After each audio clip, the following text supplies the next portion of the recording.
모세는 하나님의 부르심을 듣고서는요, 근심과 염려가 더 앞섰습니다. 그래서 어떤 마음이 들었냐? 하나님, 내가 누구인데 바로에게 가서 이스라엘 자손을 애굽에서 인도할 수 있겠습니까? 이런 생각이 들었어요. 이런 모세의 고백은 겸손하게 아유 하나님 제가 그런 일을요 하면서도 마음으로는 아유 난 할 수 있지 이런 생각을 하는 게 아니고요. 정말 걱정 근심이 가득해가지고 아유 주님 제가 그걸 도대체 어떻게 합니까? 이런 마음으로 한 거예요. 그러한 모세를 향해서 이제 하나님은요 그 모세를 부르신 그 분이 누구인지 그걸 먼저 알려주십니다. 이걸 보니까 사실 모세도요 자신들이 믿고 의지하던 하나님이 어떤 분인지를 잘 몰랐던 것 같아요. 하나님을 믿습니다. 하나님을 의지하고 하나님을 고백하는데 사실 그 하나님이 어떤 분인지를 잘 몰랐던 거예요. 그 하나님이 자신을 소개합니다. 어떻게 해요? 하나님은요 자신을 스스로 있는 자다 이렇게 말씀하시더니요 우리가 영원히 기억하며 불러야 할 그 이름과 칭호가 무엇인가? 여호와다 이렇게 알려주시는 거예요. 할렐루야. 네, 그래서 오늘 이 이스라엘 자손에게 처음으로 여호와의 이름이 계시되는 겁니다.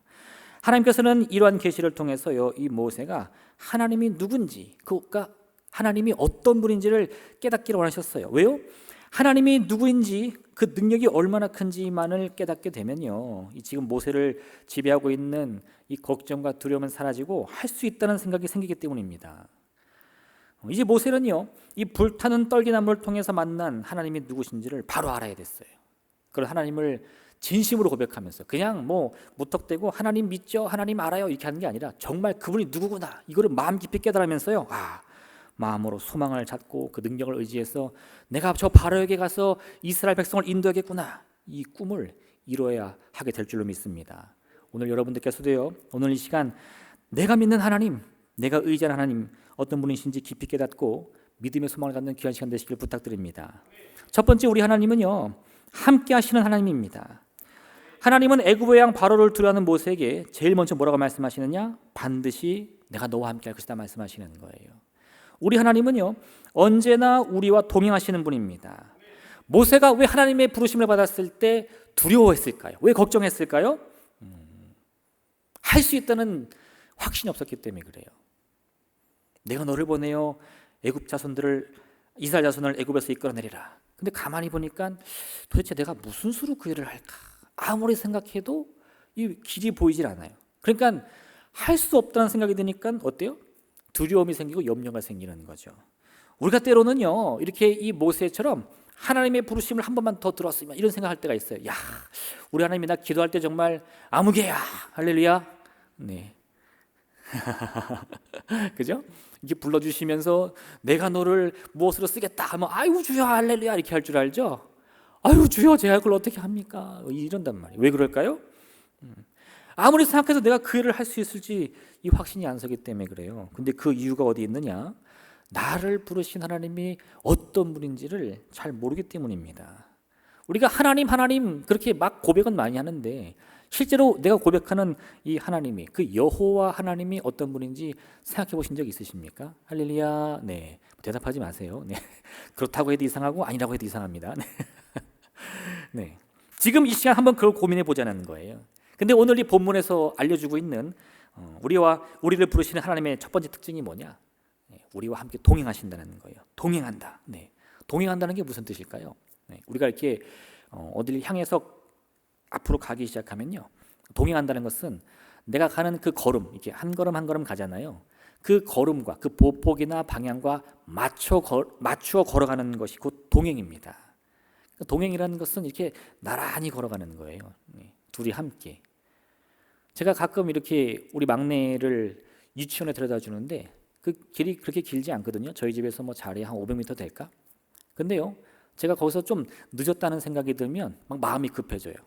그러면 저는 이 제 보폭으로 막 성큼성큼 걸어가면 우리 딸이 막 쫓아오다가 아빠가 너무 빨리 가 그러는 거예요. 그때서 제가 나는 걸어가고 있는데 우리 딸은 어리니까 내 보폭을 맞추려면 이렇게 종종 걸음을 막 뛰어야 되거든요. 그렇게 걷는 걸 그때 알거든요. 그건 동행이 아닙니다. 그 상대방을 전혀 배려하지 않는 그런 걸음은 동행이 될 수 없어요. 하나님의 동행이라는 것은요 우리가 어떤 걸음을 가든 어떤 방향으로 가든 그 보폭이나 방향에 맞춰 함께 해주시는 거예요. 그게 바로 우리 하나님의 가장 큰 특징입니다. 모세가 지금 내가 너를 애굽에 보내겠다 그러면 아유 하나님은 이 하나님의 거룩한 땅에서 가만히 앉아가지고 저놈 잘하나 못하나 지켜보시는 거 아니야? 이렇게 생각하는데 아니에요. 모세가 이제 걸음을 띄어서 그 방향이 애굽을 향하게 되면 하나님이 그 모세의 걸음과 함께 동행하면서 그 보폭에 맞추어 애굽으로 가시는 거예요. 그럼 누가 이스라엘 자손을 애굽에서 구원합니까? 모세가 하는 게 아니라 하나님이 하시는 거죠.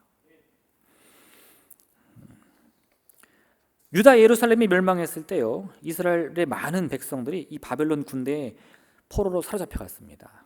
예루살렘에서 억지로 끌려가지고 저 먼 바벨론 땅으로 끌려갔어요. 그 먼 곳에 가서 그 허벌판에서 이제 다시 떠돌이처럼 천막을 짓고 막 살아가니까 마음이 너무 괴로운 거예요. 착잡하고 나라는 멸망했고 성전은 파괴됐고 이제 뭐 다 잃어버렸으니까 너무 괴롭고 슬픕니다. 근데 그들을 가장 절망하게 했던 것은 무엇이냐? 이제 저 예루살렘에 계신 하나님을 만날 수 없다는 절망이었어요. 그 성전이 파괴되었으니 이제 우리가 어떻게 하나님을 예비하며 만날까? 막 고민하면서 예루살렘을 향해 눈물로 맨날 기도하는 거예요. 하나님의 선지자 우리가 알고 있는 에스겔도 사실 그 중에 한 명이었습니다. 그가 바벨론 포로로 끌려갔는데 거기서 맨날 예루살렘 바라보면서 울면서 기도했어요. 그런데 그때 하나님의 환상이 임하면서 하나님의 에스겔을 부르십니다. 그때서야 에스겔이 깨달았어요. 우리 하나님 저 멀리서 우리가 무슨 일 하나 지켜보시는 분이 아니라 내가 고통당할 때 우리나라가 망해서 내가 이 큰 고난 중에 포로로 끌려온 이 자리에도 함께 하시는 분이구나, 그걸 깨달은 거예요. 우리 인생은 그와 같이 홀로 버려진 인생이 아닙니다. 하나님은 우리 이름을 부르시며 나에게 하나님의 사명을 주실 때 그 사명을 능히 이룰 수 있는 힘과 능력도 함께 주시는 분이에요. 어떻게? 나와 함께 동행하시면서. 그래서 우리는요, 이제 인생을 살아가면서 많은 문제들과 고난을 만났을 때요, 내가 이걸 어떻게 해결하는가 전전긍긍할 것이 아니라 동행하시는 주님을 바라볼 수 있어야 돼요. 지금도 하나님이 내 옆에 계시다는 그런 인식을 가지고 동행하시는 하나님에 대한 믿음을 가지시길 부탁드립니다. 우리 하나님은 결코 해결하지 못할 문제가 없으신 분입니다. 그런 하나님이 나와 함께 하시는데 우리가 걱정할 것이 무엇이겠습니까? 문제가 와도요, 소망을 품을 수 있어요. 다윗이 젊은 시절에 이 사울 왕의 미움을 받아가지고 도망을 쳤잖아요. 죽도록 쫓아오니까 막 도망을 칩니다. 근데 이 도망자 신세가 된 다윗이 운이 좋게도 2번 정도 이 사울을 죽일 수 있는 기회가 있었어요. 사람들이 막 환호하면서 야, 하나님이 널 얼마나 사랑하시는지 저 악독한 왕을 죽일 수 있는 기회를 주셨다. 빨리 그 칼을 뽑아가지고 가서 찔러라, 이렇게 얘기하는데 다윗이 그렇게 하지 않습니다. 왜냐? 개인적으로 보면요, 정말 저 원수 같은 왕이에요. 자기는 왕에게 충성한다고 왕이 귀신의 악령에 들렸을 때마다 막 비파를 치고 수금을 치면서 왕을 위로하고 왕이 자기를 전쟁터에 보내면 맨 앞장서 가지고 군대를 이끌어 승리를 가져왔는데 그러고 나서 돌아왔더니 그저 백성들이 좀 인기를 자기에게 준다고 해가지고 미워하고 시기하고 막 창을 던지니까 그걸 얼마나 믿겠습니까? 그런데요, 다윗은 그런 개인적인 관계 때문에 이 사울 왕을 죽이는 것이 아니고 가만 생각해 보니까 그 사울 왕도 사실 젊은 시절에 하나님이 그 머리에 기름을 부어가지고 왕으로 세운 하나님이 택한 사람이거든요. 내가 어찌 그런 사람을 나 살고자 내 칼로 죽이겠는가? 안 죽이는 거예요. 그 다음에 그 사울이 자기를 어떻게 할 줄 알고요, 그런 거 따지는 게 아닙니다. 왜요? 내 인생이라는 것은요, 나와 함께 동행하시는 그 하나님의 손길에 의해서 이루어지는 거지, 내가 승리할 게 같다고 해서 얍삽하게 뒤에서 칼로 찌른다고 해서 내 인생의 승리로 가는 그런 삶이 아니라는 겁니다. 다윗이 그걸 고백하는 거예요. 지금 모세가 깨달아야 할 것은 바로 그겁니다. 하나님이 왜 이 불타는 떨기나무, 사그라들지 않는 그 나무의 기적을 보여주면서 모세 이름을 불렀겠습니까? 왜 그를 그 가까이 부르시면서 하나님께서 자신의 이름을 알려주시고 그를 애굽에 보내겠다 말씀하십니까? 그와 함께 동행하시면서 기적을 일으키기 위해서예요. 고통 중에 있는 이스라엘 민족을 구원하기 위해서입니다. 그 앞에 모세를 세우겠지만요, 모세가 다 책임지는 일이 아닙니다. 하나님은 모세의 손가발을 통해 일하실 거예요. 지금 모세가 깨달아야 할 것은요, 그런 동행하시는 하나님의 모습인 것입니다. 두 번째로요, 우리 하나님의 특징이 무엇이냐? 그것은 우리의 인생의 길을 만드시고 인도하시는 분이시라는 거예요. 하나님은 길을 만드시는 분입니다. 우리의 길을 인도하시는 분이에요. 우리가 이제 요즘에는 외국 여행을 종종 가죠. 네. 외국 여행을 가는데 한 번도 안 가본 나라를 가게 되면 어떤 생각이 드세요? 뭐 물론 설렘도 있지만 한편으로는 내가 거기 가서 잘 놀다 올 수 있을까? 걱정도 좀 들어요, 그렇죠? 네. 가가지고 길을 헤매거나 말이 안 통하면 어떡하지? 막 이런 생각도 들어요. 그러니까 사람들이 이 한 번도 안 가본, 특히 저 외국 먼 데 갈 때는요, 혼자는 못 가고 이렇게 가이드를 고용을 합니다. 가이드는 누구예요? 현지에 있는 사람으로서 이제 거기 사정을 잘 알고, 그 나라 말도 잘하고 우리나라 말도 잘하고, 그래가지고 그 사람이 내가 그 나라에 몇 날 며칠 몇 시에 도착하면 나를 이끌어가지고 좋은 곳들 인도해주고 맛있는 식당 찾아주는 그런 사람이잖아요. 가이드가 있으면 마음이 놓입니다. 오늘은 어디 어디 갈 겁니다. 몇 시까지 모여주세요. 그럼 모이면 되는 거예요. 오늘은 저 식당에 가겠습니다. 저거 맛있어요 하면 그 먹으면 되는 거예요. 할렐루야. 여행 안 가보셨어요? 네. 안 가보셨으면 상상이라도 해보세요. 할렐루야. 네. 그렇게 가이드가 함께하는 것과 함께하지 않는 것은 너무 차이가 많이 나요.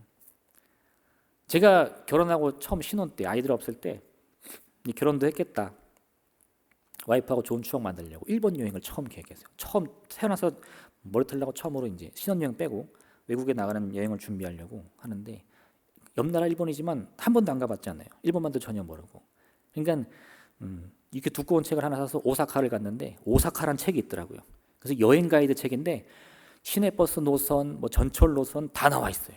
그래서 그 책을 사가지고 여행 가기 한 달 전부터 몇 날 며칠을 공부를 하는 거예요. 시내버스는 어디를 몇 번을 타고 어느 정류장에서 타고 어디서 내려가지고, 이거를 무슨 대학교 레포트 쓰듯이 진짜 제가 다 쳤어요. 가격도 다 계산해가지고. 그리고 일본에 가가지고요, 제 계획을 따라야 되니까 아침 6시에 일어나가지고 저녁 10시까지 그 온 사방을 다 돌아다니고 3박 4일 그렇게 보내고 왔습니다. 그래서 너무 뿌듯했어요. 이거 내가 여행 준비를 잘하는구나. 그리고 이제 한국에 와가지고 와이프한테 물어봤죠. 되게 재밌었지? 그랬더니 우리 와이프가 다시는 안 간다는 거예요. 왜? 그랬더니 자기는 여행 간 게 아니라 극기 훈련 갔다 온 줄 알았대요. 너무 힘들었다는 거예요. 뭐 쉬면서 이렇게 뭔가 주변을 보고 맛있는 음식 먹는 게 아니라, 저기 갔다 시간 되면 머리 버스 타야 돼, 몇 시에 도착이야, 어디 가야 돼. 제가 가이드 역할을 그렇게 하니까 이건 재밌는 게 아니라 정말 숨이 턱까지 차도록, 밤 10시가 돼도 그 시간을 다 돌아봐야 되는 거예요. 그래서 제가 깨달았어요. 이게 쉬운 일이 아니구나. 우리 인생이요, 우리가 혼자 살아가면요 결코 쉬운 일이 아닙니다. 뭐 도무지 아무리 계획을 짜고요, 아무리 공부를 해도 잘 안 돼요. 나는 잘 된 것 같은데 주변 사람들은 그래, 너 그렇게 살지 마. 그럴 때가 한두 번이 아닙니다. 뭐가 잘못됐을까 고민하는데, 왜 그럴까요? 우리가 한 번도 인생을 안 살아봐서 그래. 할렐루야. 여기 아무리 연세가 많으신 분도요, 인생 2번 살아보셨어요? 그렇게 말하면 안 되지, 그죠? 우리는 그런 걸 믿는 사람들이 아닙니다, 그죠? 인생은 한 번뿐이에요. 그럼 그 한 번뿐인 인생을 어떻게 잘 살 수 있습니까? 한 번도 안 살아봤는데. 한 번도 가보지 못한 나라에서 어떻게 여행을 재밌게 할 수 있습니까? 가이드를 고용하면 돼요. 그 인생의 모든 길을 미리 알고 있는 그 가이드를 고용하면 돼요. 그게 누구예요? 우리 하나님이십니다. 하나님은요, 우리를 정말 고와 같이 아무도 모르는 길에 홀로 버려두시는 분이 아니에요. 내가 지금 걸어가고 있는 그 길은요, 하나님이 나를 위해 미리 만들어 놓으신 길이에요. 예수님은 뭐라고 그러셨죠? 우리와 하나님, 우리와 주님의 관계는요, 목자와 양의 관계입니다. 목자는 양을 인도하는데 자신이 모르는 길로 양을 이끌지 않아요. 오늘은 어디 가서 양떼를 먹일까? 저쪽은 한 번도 안 가봤는데 한번 가볼까? 이러다 큰일 납니다. 갔는데 뭐 풀이 하나도 없다던가 맹수가 드글거리면요, 그거 자기도 망하는 길이에요. 목자는 양을 인도하려면 반드시 그 길을 먼저 가가지고 거기가 정말 푸른 초장이 있는지, 양들이 배불리 먹을 수 있는지, 양들이 안전하게 놀 수 있는지, 그걸 다 먼저 보고 와야 돼요. 그 다음에 양들을 불러서 그 길로 인도합니다. 그럼 양들은 사실 아무것도 몰라요. 내가 지금 어디로 가는가 전혀 몰라요. 옛날에 어떤 분이 설명을 들으니까 양들은 뭐 시야가 나빠가지고 앞에 있는 양 궁둥이만 본다 그랬는데 그 몽실몽실한 궁둥이만 보고 따라간다는 거예요. 또 멀리 못 보니까. 그렇게 양들이 시야도 안 좋고 머리도 안 좋은데 어떻게 길을 찾아가겠어요? 목자의 음성만 듣는 겁니다. 이리 와라! 그럼 글로 가면 되는 거예요. 한 번도 안 가봤지만요, 두렵지 않아요. 걱정하지 않습니다. 저기 맹수가 있는 거 아니야? 저기 가면 쫄쫄 굶는 거 아니야? 그런 걱정하는 양은 어리석은 양이에요. 목자를 믿지 못하는 양이에요. 목자의 음성을 모르는 양입니다. 목자의 음성을 알고 목자를 믿고 신뢰하는 양은요, 그 길을 한 번도 안 가봤지만 갈 수 있어요. 왜요? 그분이 나의 길을 만들고 나를 지켜주시는 분이니까. 이스라엘이 미디안에게 큰 괴롭힘을 당할 때 하나님이 기드온을 세우십니다. 그리고 그 기드온으로 하여금 군대를 일으켜 미디안과 싸워서 이스라엘에 승리 주시겠다는 거예요. 그런데 기드온이 그 하나님의 말씀을 듣고도 두려움이 가시질 않아요. 하나님, 제가 그 일을 할 수 있습니까? 증거를 보여주세요. 왜 그런 말을 했을까요? 하나님은 지금 이 전쟁이 어떻게 이루어질지 미리 다 보고 오셨지만 기드온은 모르는 겁니다. 한 번도 그 길을 가본 적이 없어요. 그게 두려운 거예요. 몇 번의 표징을 보여달라고 하고요, 또 이 전쟁 전날, 치기 전날에는 너무 두려워서 벌벌 떠니까 하나님이 이 기드온에게, 야, 그렇게 두려우면 이 깊은 밤에 미디안 진영에 한번 몰래 내려가 봐라 말씀하시는 거예요. 그래서 기드온이 하나님의 말씀에 따라서 이 미디안 군사들이 있는 곳에 몰래 숨어가지고 동태를 봅니다. 저들이 도대체 어떤 전쟁 준비를 하나. 근데 그들이 하는 얘기도 우연히 듣게 되는 거예요. 기드온이 그곳에 이른즉 어떤 사람이 그의 친구에게 꿈을 말하여 이르기를, 보라, 내가 한 꿈을 꾸었는데 꿈에 보리떡 한 덩이가 미디안 진영으로 굴러들어와 한 장막에 이르러 그것을 쳐서 무너뜨려 위쪽으로 엎으니 그 장막이 쓰러지더라. 그의 친구가 대답하여 이르되, 이는 다른 것이 아니라 이스라엘 사람 요아스의 아들 기드온의 칼이라. 하나님이 미디안과 그 모든 진영을 그의 손에 넘겨주셨느니라 하더라. 자기는 지금 군사가 300명밖에 없고 저 미디안 군사들은 연합군을 모아가지고 무슨 이 사막에 모래같이 또 메뚜기 떼같이 많으니까 이 기드온은요, 자신이 이길 방법이 떠오르질 않습니다. 근데 하나님의 말씀에 따라서 그 미디안 진영에 몰래 염탐을 하러 갔더니 이 미디안 진영에서는 어떤 소문이 드느냐, 야, 내가 간밤에 꿈을 꿨는데 무슨 보리떡 한 덩이가 막 엄청나게 굴러 들어오면서 우리 진영을 다 박살을 내는 거야. 그랬더니 그 얘기를 들은 군사들이 다 뭐라고 말해요? 야, 그거 내가 소문을 들었는데 기드온의 칼이래. 저 이스라엘이 믿는 신 여호와가 기드온이라는 사람을 세웠는데 그가 그렇게 싸움을 잘하는데 우리 이제 다 죽은 목숨이야, 이러면서 벌벌 떨고 있는 거예요. 그러면 이제 뭐가 무섭습니까? 기드온은 그때서야 이 전쟁이라는 것은 내가 한 번도 경험하지 못한 그 미지의 세계를 가는 그런 경험이 아니라 하나님이 이미 다 예비해 놓으신, 하나님이 만들어 놓으신 길을 가는 것을 깨닫게 된 거예요. 우리 인생이라는 것은요, 우리의 편에서 보면 한 번도 경험해보지 못한 매일이 새로운 날들입니다. 그런데 여러분, 하나님은 이미 우리의 그 미래를 위해서 아버지의 뜻을 다 예비해 주셨어요. 하나님의 섭리를 세워주셨습니다. 하나님은 우리의 인생의 길을 만드시는 분이고 그 길을 인도하시는 분이신 거예요. 만약 모세가 하나님의 애굽의 이 10가지 재앙을 내리시고 그것으로 인해 이 바로가 무릎 꿇는 모습을 미리 알았다면 두려울 것이 무엇이겠습니까? 하다 보면 힘든 일도 있고 어려운 일도 있겠지. 근데 가만 보니까 하나님이 10가지 재앙을 내리실 것 같고 마지막 재앙을 내리시면 이 바로가 무서워서 무릎 꿇겠는데, 할렐루야. 그럼 무서울 게 뭐가 있어요? 네. 이처럼 하나님께서 우리의 모든 길을 예비하신 분이라는 사실을 우리가 믿는다면요, 그때서야 우리는 하나님의 부르심을 듣고 뭐라고 대답할 수 있어요? 주여, 내가 여기 있나이다. 할렐루야. 그렇게 나오는 거예요.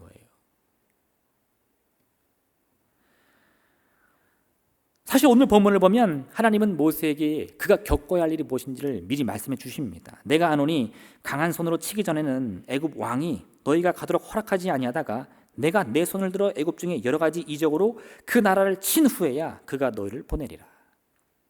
만약 모세가 이 말씀을 귀 기울여 잘 들었다면요, 뭐 잘 모르긴 몰라도 결국은 된다는 말씀인가 보다, 결국은 하나님이 뭔가 하신다는 말씀인가 보다, 이건 알았을 거예요.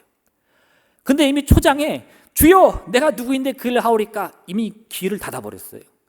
이미 마음을 닫아버렸어요. 야, 이런 일이 일어날 거야, 내가 10가지 재앙을 일으킬 거야, 그때서야 바로가 마음을 돌이킬 거야. 이거 하나도 안 들어와요. 하나도 안 들어와요. 주님이 뭐라고 말씀하시는 거야?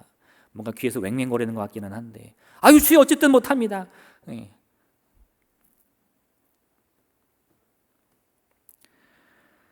예수님이 들려주신 어리석은 부자 이야기를 기억해 보시기 바랍니다. 부자는요, 농사를 짓고 아주 풍성한 곡식을 얻었어요. 그래서 그는 고민합니다. 내 창고가 작으니 이 창고를 헐고 더 큰 창고를 지어야겠다.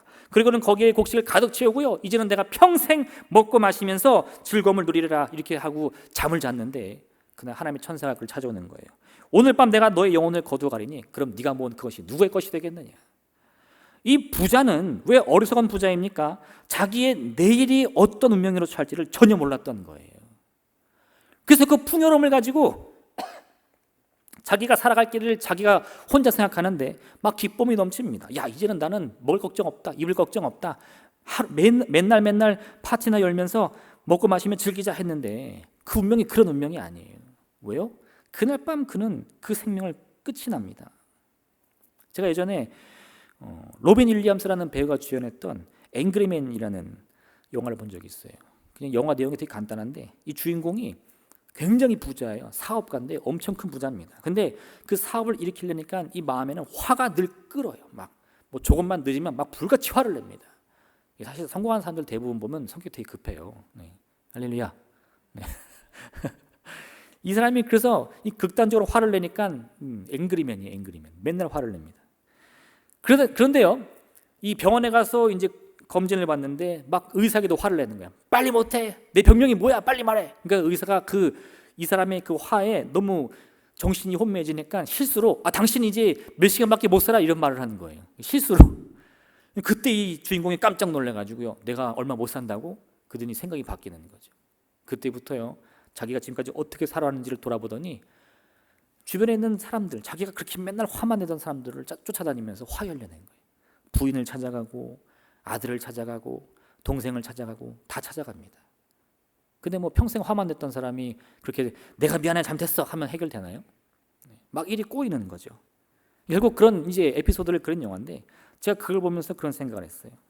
우리가 우리의 운명을 알지 못하기 때문에 부자로 살면서도 어리석을 수밖에 없고요. 때로는 가난하게 살지만 너무나 지혜가 넘치는 삶을 살 수도 있다 이겁니다.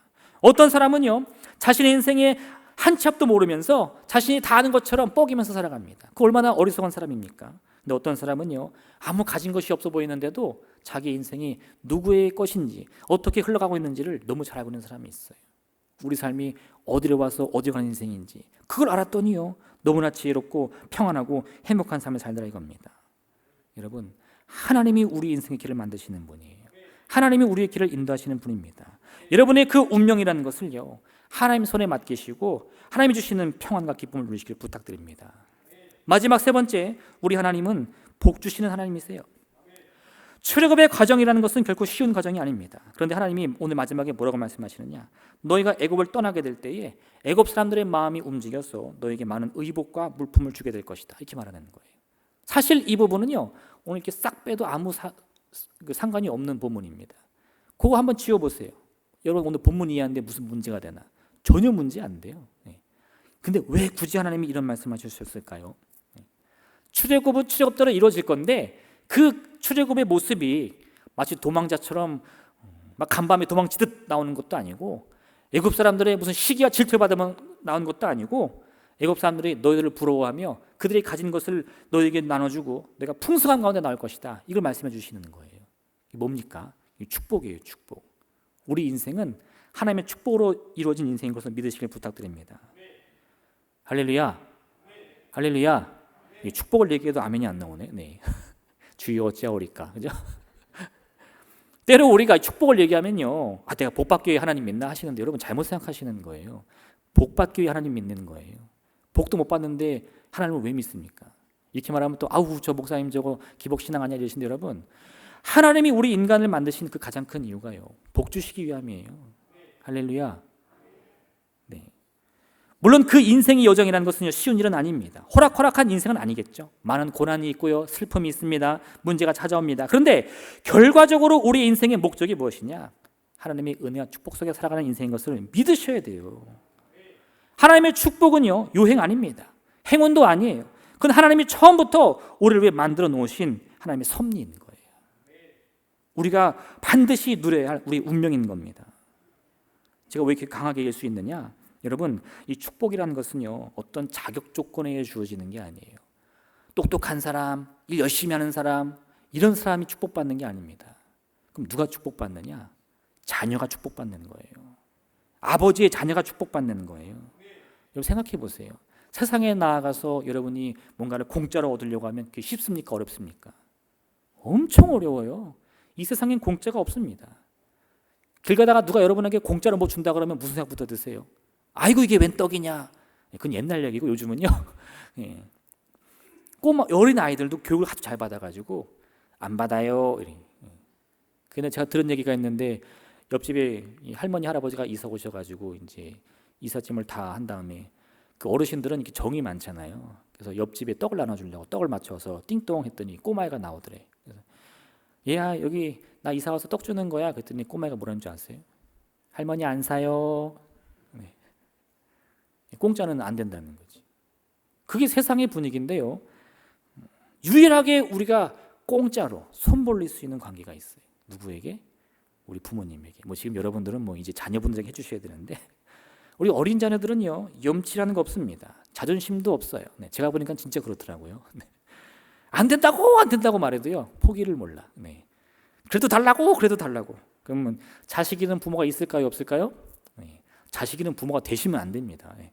무조건 줘야 돼. 어쩔 수 없어요. 근데 우리 하나님이 그처럼 우리를 자녀 삼아 주시고요. 우리가 그렇게 염치 없이 자존심 없이 달라고 하면 어떻게? 주시겠다는 거예요. 세상에 악한 자라도 자녀에겐 좋은 것 주는데 우리를 사랑하시는 하늘 아버지가 왜 우리에게 복을 주시지 않겠습니까? 우리는 하나님의 자녀로서 복받을 운명인 것을 꼭 믿으시길 부탁드립니다. 자녀가 여러분 부모와 함께 사는데 부모가 밥상 차려주면 아이고 이 부모님 제가 이거 맨날 얻어먹어서 어떻게 해요? 이러면 어떻게 기분 좋으시겠어요? 아빠가 얘따 용돈이다 그러면 아유 저는 공짜는 안 받아요. 이러면 여러분 아유 우리 아들 철 들었네 이러시겠어요? 그 부모 자녀 관계 끝난 겁니다. 여러분 그 부모님도 회개하셔야 돼요. 자녀들은요 부모님이 사주는 새 옷들, 새 장난감들, 새 음식들 염치 없이 먹습니다. 아유 맛있네 엄마 더 줘. 네 할렐루야. 네 어쩜 그렇게 진짜 담대한지 모르겠어요. 근데 진짜 그렇더라고요. 근데 그게 진짜 행복한 가정이라는 거예요. 우리가 하나님을 우리 아버지라고 부르고요. 우리가 하나님의 자녀인 것을 온전히 믿으면서 참된 행복을 여러분이 느끼기 원하신다면요. 이 자녀의 모습을 기억하셔야 돼요. 하나님께 구해야 돼요. 달라고. 축복 주세요. 은혜 주세요. 고쳐주세요. 회복시켜주세요. 여러분 그게 진짜 부모 자녀 관계인 겁니다. 하나님은 그걸 위해서 우리를 자녀 삼아 주시는 거예요. 축복받아라 그랬는데 아유 제가 무슨 축복을 받습니까? 저는 기도도 잘 못해요. 저는 예배도 잘 못 드려요. 그 자녀가 아니에요. 그건 손님이지 손님. 제가 인터넷에 이런 그 영상을 본 적이 있어요. 어떤 결혼식 영상이었는데 이제 신랑 신부가 결혼을 하고 축사 시간이 왔습니다. 축사로 이 신랑의 후배가 축사를 하는 모습이었어요. 근데 둘이 아주 이 돈독한 사이래요. 그러면서 이 후배가 선배 신랑을 얼마나 칭찬하는지 너무 존경하고 너무 멋지다는 거죠. 왜 그런지 그 이유를 말해줍니다. 둘이 아주 오랜 시간 교제를 나눴는데 20대 초반 아주 젊은 나이 시절에 이 후배 지금 축사를 하는 사람이 오토바이 타다가 크게 사고가 나는 거예요. 오토바이 다 부서지고 사고 나고 막 돈을 다 물어줘야 되는데 20살 청년이 무슨 돈이 있겠습니까? 뭐 몸 치료하는 거는 둘째치고 병원비 걱정에 또 이 보험비 걱정에 막 걱정 근심이 쌓이는데 그때 이 신랑이 찾아온 거예요. 그들이 다짜고짜 봉투 하나 주면서 야, 너 이 돈으로 우선 치료받고 두말하지 마. 그리고 너 억울하면 건강해져서 그때 갚아라. 이렇게 말하고 가더래요. 그 봉투를 잡고 펑펑 울면서 이제 치료를 받고요. 나은 거예요. 그리고 한 10년이 흘러가지고 이제 결혼을 하게 된 거죠. 그 선배가. 자기는 이미 결혼을 했고. 그러면서 이렇게 말하는 겁니다. 형, 그때 형이 준 그 봉투가 나를 살렸어. 그래서 내가 오늘 그 돈 갚으려고 가져왔어. 그더니 여기서 봉투를 딱 꺼내더라고요. 그럼 이렇게 말하는 겁니다. 형, 딱 10배 담았어. 탁. 할렐루야. 네. 표정이 이래. 뭐 10배씩이나. 아니 그 영상이 그랬어요. 그리고 뭘 느꼈냐? 여러분 세상에서 우정이라는 관계도 이 정도입니다. 진정한 우정은요 이 정도예요. 근데 부모 자녀 관계 사이에서 못할 게 뭐가 있습니까? 못 구할 게 뭐가 있어요? 하나님의 축복 구하지 못할 이유가 뭐가 있냐 이겁니다. 하나님 우리에게 분명히 축복하시는 하나님이십니다. 그 축복은요 받아도 그만이고 안 받아도 그만인 그런 게 아니에요. 반드시 받으셔야 돼요. 왜요? 우리의 부모이신 하나님이 내가 그 축복 속에 있는 것을 너무 원하시니까. 내가 그 하나님의 은혜 가운데에 내 육신이 고침받고요, 내 마음이 평안하고요, 내가 인생에서 잘 먹고 잘 사는 것을 우리 부모님이 원하시니까. 그게 하나님이 내게 바라시는 거예요. 구하셔야 돼요. 간절히 바라셔야 돼요. 아무 염려하지 말고 후회 주시고요, 꾸짖지 않는 하나님의 모습을 여러분 믿고 의지하셔야 할 줄로 믿습니다. 이런 모든 간구를 통해서 여러분 국률로 우리에게 우리 기도 가운데 응답하시는 하나님, 우리와 함께 동행하시는 하나님, 우리 인생의 길을 먼저 예비하시며 우리를 인도하시는 하나님 반드시 만나시길 부탁드립니다. 그 은혜와 축복 반드시 누리시길 부탁드립니다. 이 믿음의 기도로 말미암아 이 5월 한 달 여러분의 가정 하나님의 은혜와 축복이 가득하시기를 주님의 이름으로 축원드립니다. 이 시간 함께 기도하겠습니다. 오늘 함께 기도할 때 여러분 이 말씀 기억하시면서 하나님 우리에게 주의 은혜와 축복을 허락하여 주시옵소서. 언제나 우리의 발걸음과 함께 동행하여 주시옵시고 우리 인생의 길을 열어 주시옵소서. 하나님의 은혜로 말미암아 이 5월 가정의 달 우리의 가정이 축복 속에 놓이게 도와주시옵시며 모든 막힌 담이 허물어지게 도와주시옵시고 부모와 자녀 사이가 놀랍도록 회복될 수 있도록 주의 역사하여 주옵소서. 우리 주님의 이름 세모로 간절히 기도하겠습니다.